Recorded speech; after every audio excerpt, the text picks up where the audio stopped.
I think it's important to not read business or marketing stuff solely. Like as a marketer, it's really important to be a story builder and a storyteller. So just reading fiction as well, Mm-hmm. and really identifying like how to write, how to tell a story, how to connect, how to Yes.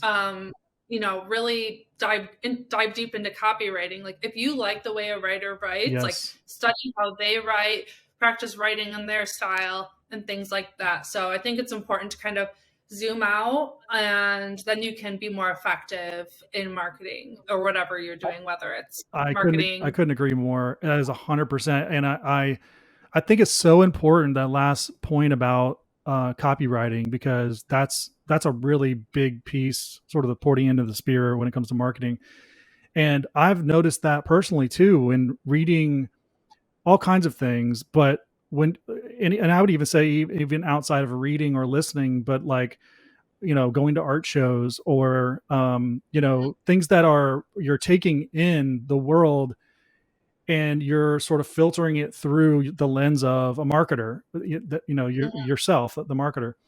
And when I do that, I find so many unique ways to approach marketing and approach copywriting, approach video creation, and all the things that we're doing in a strategy.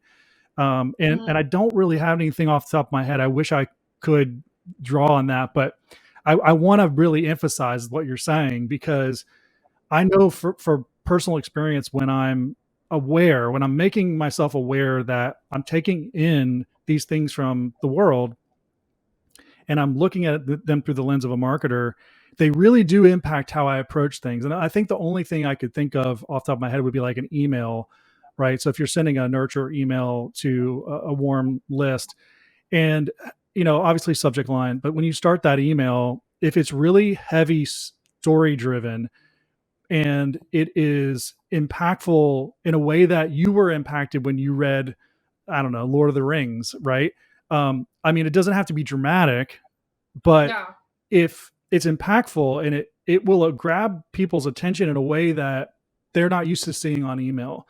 And if you can tie that to the purpose of and the value you're bringing in the body of that email, you're now at a different level when it comes to marketing, right? So I love that fact that you're bringing all these different things into your life, and not being in that echo chamber of marketing Yeah. speak or marketing terms.